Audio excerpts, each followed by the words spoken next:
নরম তুলতুলে সুজির মিষ্টি যে কোনো সময় যে কেউ মন চাইলে এটা করে নিতে পারবেন। খরচটাও কম হবে, শুধুমাত্র হাফ কাপ সুজি আর 1 কাপ লিকুইড দুধ। যদি অল্প খরচে মিষ্টি বানাইতে চান তাহলে আজকের রেসিপিটা আপনার জন্য। এখানে আমি একটা পাত্রে 1 কাপ লিকুইড দুধ দিয়েছি। দুধটা হালকা একটু গরম হয়ে গেলে তখন আমি হাফ কাপ সুজি অল্প অল্প করে ঢালবো আর নাড়াতে থাকবো। এখন কিন্তু চুলার তাপটা মিডিয়াম তাপে থাকবে, মিডিয়ামের চেয়ে একটু লো তাপে থাকবে, যাতে সুজিটা দলা বেঁধে না যায়। এভাবে অনবরতভাবে একভাবে নাড়তে হবে, তা না হলে কিন্তু লেগে যাবে কিংবা দলা পেকে যাবে। তো এভাবে নাড়তে নাড়তে দেখবেন ঘন হয়ে আসবে।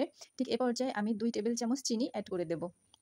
চিনি দেওয়ার পর এটাকে আবার নাড়তে থাকবো এবং চিনিটা গললে এটা আবার একটু পাতলা হয়ে যাবে। তো এটাকে জাল দিতে দিতে আবার ঘন করতে হবে। তো এখন এখানে আমি আরেকটু টেনে আসলে ঘি অ্যাড করবো 1 চামচ।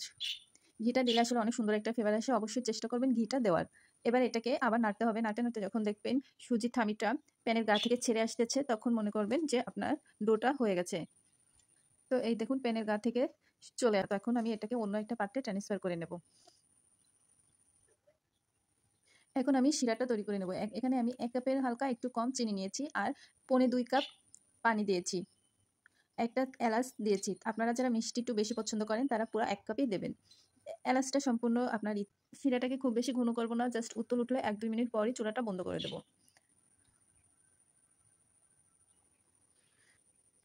থামিটাকে একটু মুথে নেব ভালো করে। এবার আমি ভালো করে হাত ওয়াশ করে 2 হাতেই ঘি ডলে নেব। এবার আমি ছোট ছোট করে মিষ্টির শেপ দিয়ে দেব। সাইজটা আপনাদের ইচ্ছা মতো। তো এখানে আমি একেবারে ছোট দিনই মিডিয়াম সাইজের করে নিয়েছি।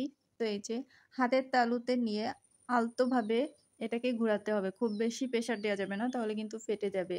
সুন্দর করে আলতোভাবে করতে হবে, সুন্দর ফিনিশিং দিতে হবে যাতে কোথাও ফাটল না থাকে। তো দেখুন সবকটা মিষ্টি আমার হয়ে গেছে। হাফ কাপ সুজিতে আমার 13টা মিষ্টি হয়েছে। এবার শিরাটার জালটা জ্বালিয়ে দেব, দিয়ে দেব। সবগুলো মিষ্টির দাপটা বাড়িয়ে দেব।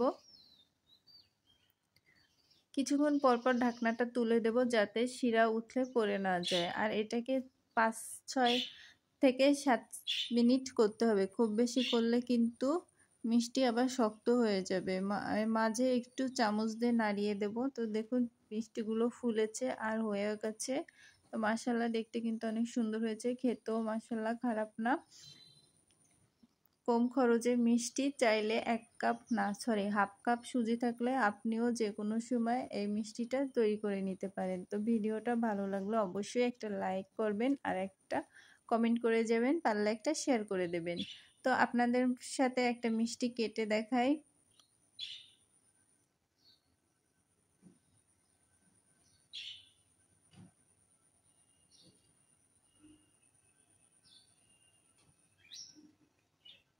আপনারাও বাসায় ট্রাই করতে পারেন। ভিডিওটা দেখার জন্য অনেক ধন্যবাদ। আল্লাহ হাফেজ।